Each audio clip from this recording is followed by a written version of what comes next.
Hello and welcome.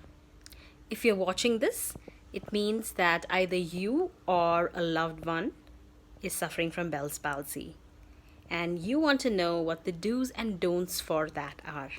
So, based on my experience of Bell's palsy and the things I did during my recovery, I thought I wanted to share with you guys things that have been told to me by my doctors to that helped me recover. To give a bit of background, I got Bell's palsy in September of last year, so it's been about 11 months, and these are some of the things that I have followed, I have been told to do, and things that have contributed a lot to my recovery. So let's begin. First and foremost, because this is caused by sudden wind exposure, make sure that you do not get exposed to wind at all, at least for the first 3 months. Make sure that whenever you're going out, your ears are covered, you're wearing scarf, you have cotton plugs in your ear to safeguard yourself. Make sure you're doing that for the first 3 months continuously, and that's going to help you recover. So I got a helmet. Even though I was sitting riding as pavilion, I always wore a helmet and with a scarf around my head. It may be inconvenient, but it is for your own safety, so make sure you're doing that. Second, no fan or AC, at least for the first 2 months. So I live in Chennai and it is super warm here, but I was strictly told by my doctors no fan or AC, and I was asked to just warm up my body and sweat it out, and that the sweating part of it is what's going to help you recover. And I followed it. I know it was very excruciating, but it had to be done because I did not want to go back and suffer some more. So I first thing I did was no fan, no AC in the room.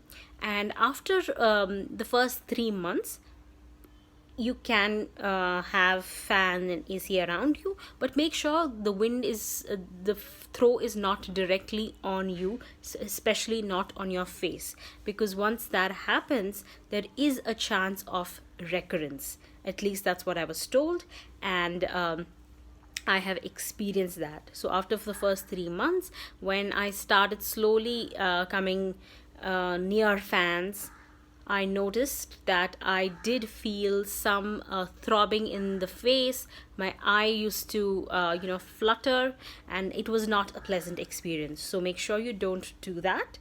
And in fact, even now, it's been 11 months, I still make sure that there is no direct throw or blast onto my face, because it irritates my face and it really causes problems. So better to be safe than sorry. The next thing, no cold food, no cold water, no cold drinks. So avoid anything directly from the fridge, and forget about ice cream. So I haven't had ice cream in the last 11 months. And yeah, it's tough, but obviously because this is caused by cold, we want to stay away from that. And the next thing is, I've made some notes, so I'm just checking. Do your exercises. Do your exercises thoroughly every single day. So I have a few videos up where I have shared the exercises that the physiotherapist told me to do, and that helped me a lot. So you can do those every day. They're very simple, very basic. So just do that so that your muscles and nerves have movement. Another thing you can do is talk a lot. I know as soon as this happened, I knew my speech was affected, so I was very conscious about not talking. But I was told that you must talk, you must give that exercise, so keep talking. If you don't have anybody to keep talking, then what you can do is sing. Just put on some music and just sing. That's what I did.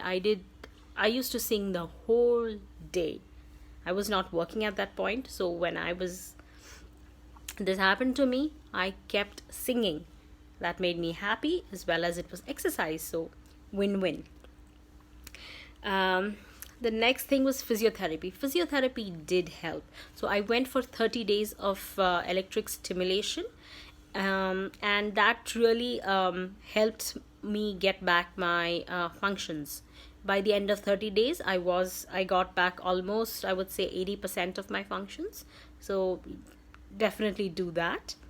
um, Next is sleep and rest. So especially if you're taking any medication like gabapentin, that's going to make you very, very drowsy.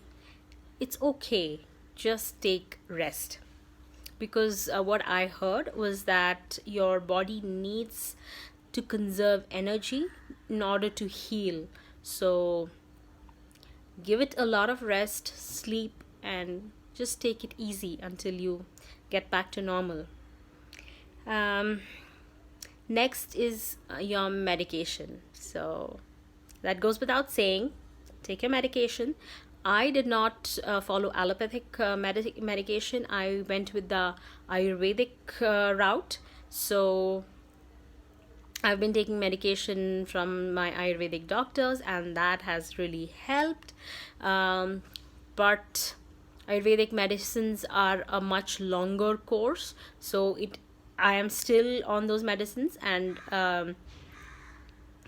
the reason why I'm continuing is because I want to make sure that I don't get this again. I don't want any recurrence, and I want to make sure that I'm completely healthy. So even if it takes some more time, I'm perfectly okay with it, but I just want to make sure I stay healthy. Let's see, what else do I have?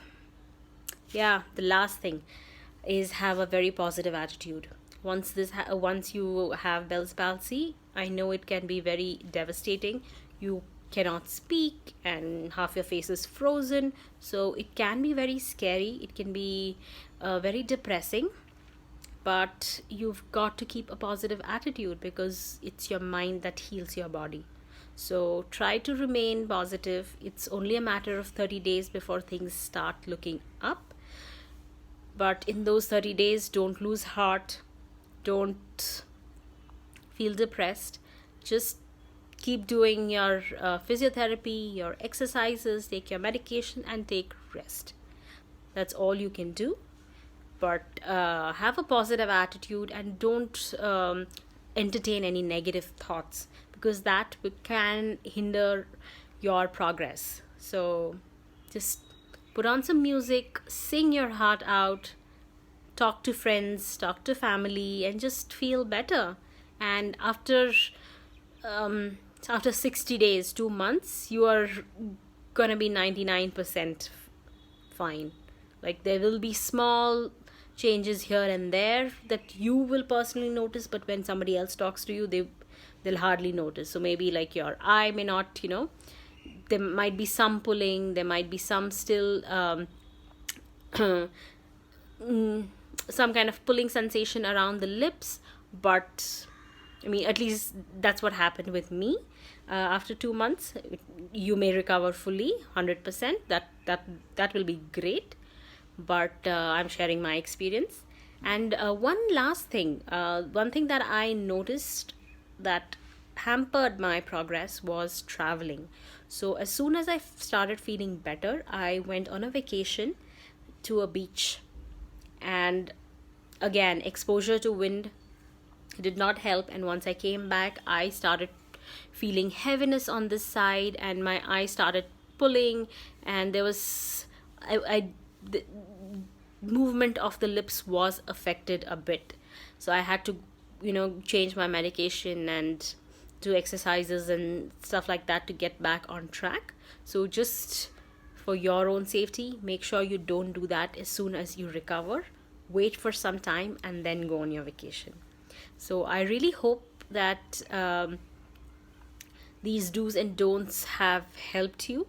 If you have any questions, you can reach out to me in the comments below, and I will try to help you out. Thank you.